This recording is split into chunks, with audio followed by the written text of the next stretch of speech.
The senator from Hawaii is recognized.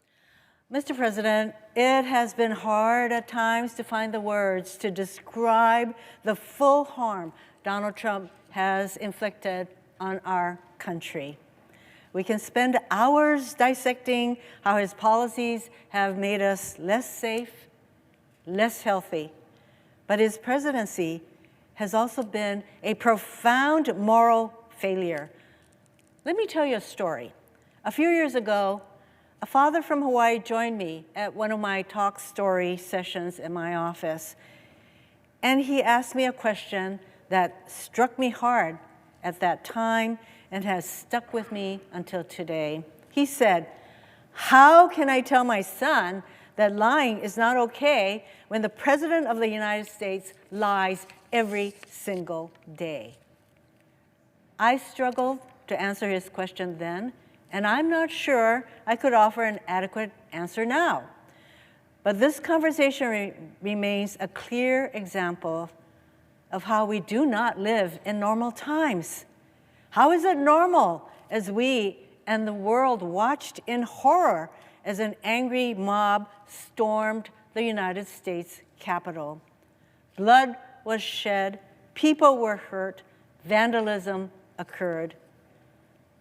It is not normal when we have a president who lies every single day. And even in the face of this vandalism, this mob, he really doesn't have much to say except, "I love you, you should go home now." It's not normal when in the middle of a pandemic that has claimed the lives of over 350,000 Americans, which is nearly the combined population of the islands of Maui and the Big Island, we have a president who only seems to care about spreading conspiracies to undermine confidence in our elections and our democracy.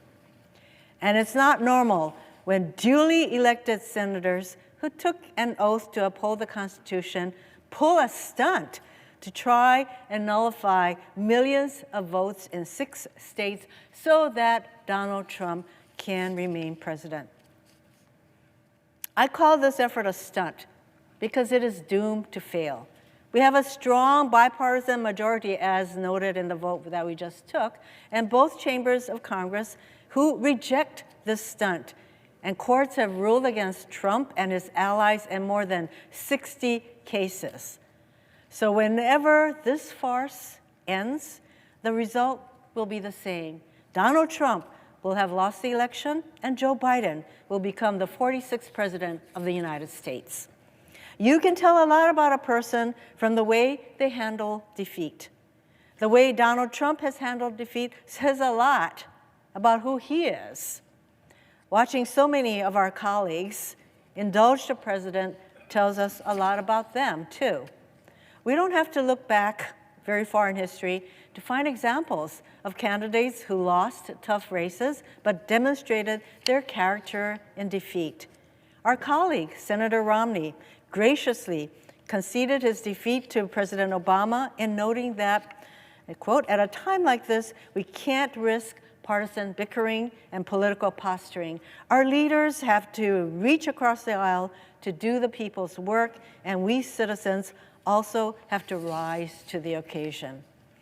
And in 2000, during an election with substantial irregularities and partisan intervention from the Supreme Court, Al Gore nevertheless put his country first, and he said, "Let there be no doubt that while I strongly disagree with the court's decision, I accept it. And tonight, for the sake of our unity as a people and the strength of our democracy, I offer my concession." As I reflect on the service of these distinguished public servants and the acts they took to maintain our democracy, I'm also drawn to remarks President Obama made 4 years ago in his farewell address to the nation when he warned that our democracy is threatened whenever we take it for granted. It is a particularly sage warning as we contend with the President of the United States seeking to nullify a free and fair election simply because he lost. We have to stand up, speak out, and fight back because our democracy itself is at stake. American democracy has endured over the centuries in large part because our institutions serve as guardrails to keep us from going over the cliff. As elected officials, we can strengthen these guardrails by listening to our own conscience in moments of peril, by having what our friend John Lewis called an executive session with myself. Before making a big decision, John would say, "Listen, self, this is what you must do. This is where you must go." Today, we can follow John's example. Listen to our conscience, stand up for our Constitution, and do what's right.